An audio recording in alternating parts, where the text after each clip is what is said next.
Spanish traditions. When people think about Spain, they tend to think about flamenco, bullfighting, beaches and good weather. However, that's just a tiny part of Spanish culture. One could say the tip of the iceberg. We must take into account some other traditions that are equally important. We are going to describe in this video some traditions that we deem to be unknown for the vast majority of foreigners, even those who have a little bit of interest about Spain. Traditions such as la matanza, bailes regionales, los campaneros and las 12 uvas will be shown in this video, and we hope they will help you know more about Spain. So let's start talking about food, chorizos. We hope you like the video. One of the traditions in the province that has survived is the matanza. On December, especially in villages, families get ready for that moment, which will supply them during the whole year with chorizo, the well-known Spanish ham that attracts lots of foreigners, and other varieties. There are many varieties of chorizo across the whole country. More specifically in León, we tend to make spicy varieties of chorizo and morcilla. The difference between them is that morcilla is made with rice and blood.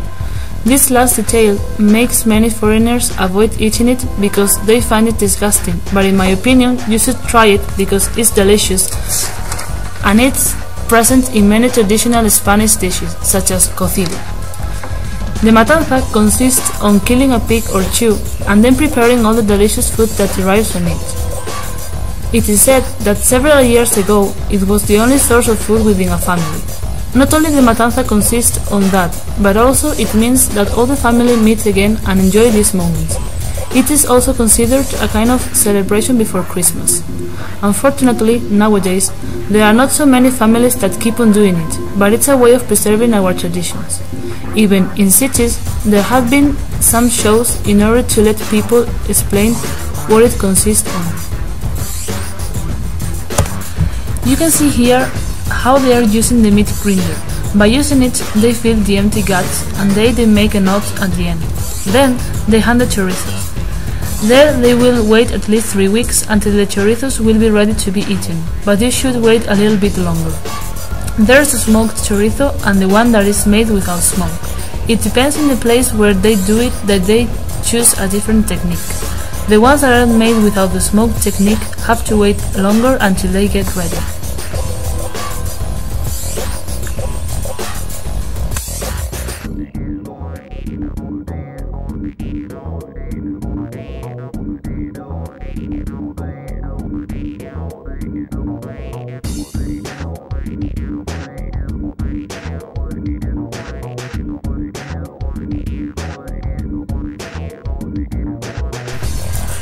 Moving on and going to another subject, now we are going to talk about bell players.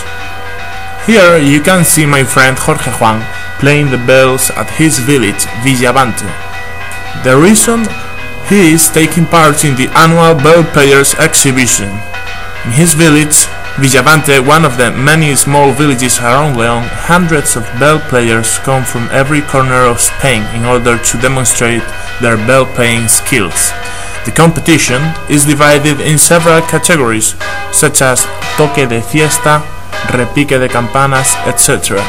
It may look simpler for someone who is unable to differentiate the different tunes that can be played, but as you may know, depending on the way a bell is played, it has different meanings. It can be a call for everybody around the village to join their party, or the bell can be tolled due to the death of an inhabitant of the village, or in more extreme cases, it can mean that a fire or a disaster is located nearby. Of course, nowadays with modern media, bells have lost the relevance they once had. This situation is leading to less and less bell players around Spain. Associations, such as the one behind these meetings, La Escuela de Campaneros de Villavante, try to avoid this by offering courses on how to become an expert bell player. By doing this, they are helping to preserve one little part of Spanish culture, which could be considered as part of traditional music, with its instruments and non-written songs that are in danger of being lost.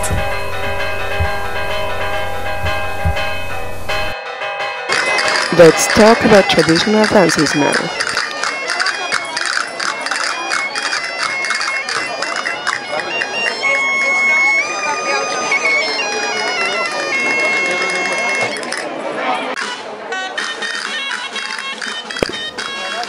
As far as the traditional dances of this region are concerned, you can see several aspects which distinguish it from other kinds of dances.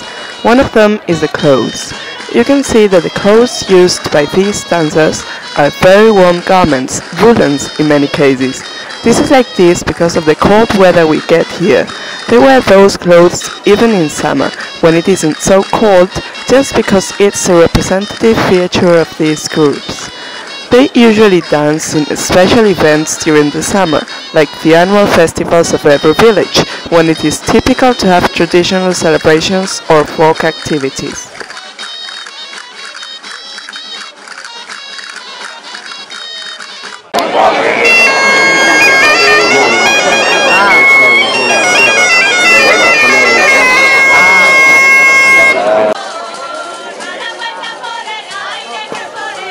Another interesting aspect is the means they have to produce the music. In this case, they are mainly singing.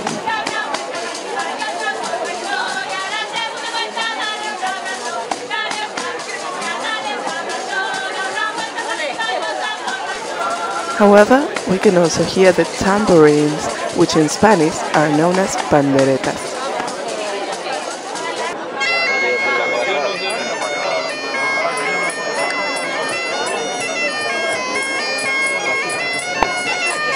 In this dance, at first the bagpipe, in Spanish known as gaita, and the tambourines are used, remember, panderetas.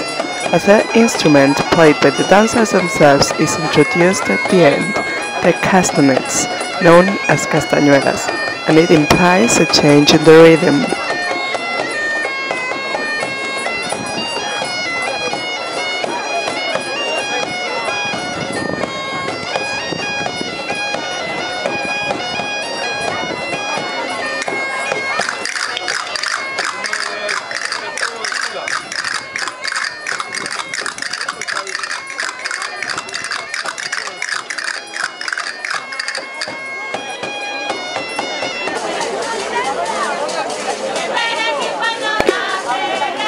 They also have different sorts of dances, as you have seen. Sometimes a couple is dancing, and in other cases it is four dancers together. In addition, the shapes they form are different as well. Sometimes we can see a circle, other times we see just two lines or even a square.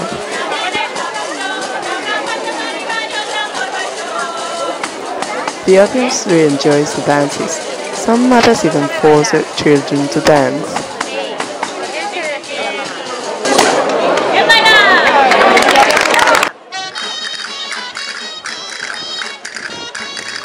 I must say that there are many associations of these dancers in the region of León. This is just one of them, and each has its specific and different clothing.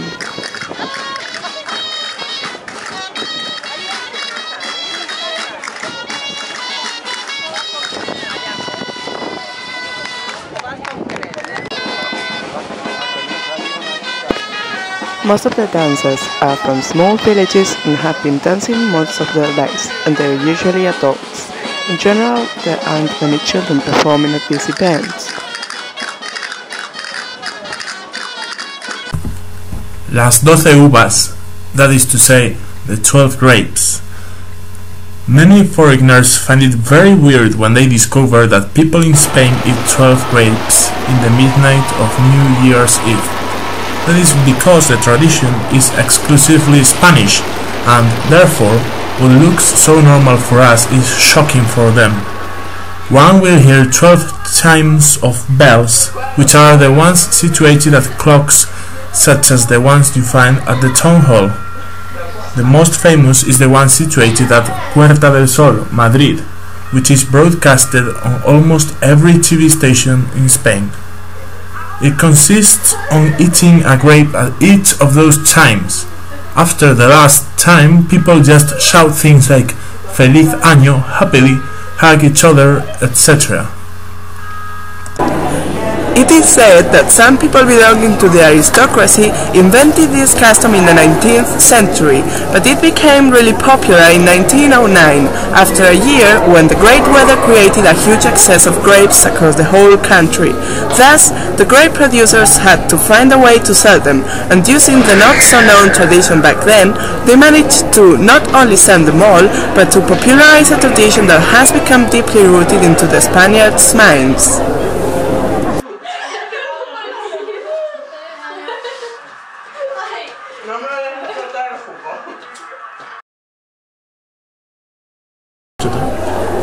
We hope you liked our video!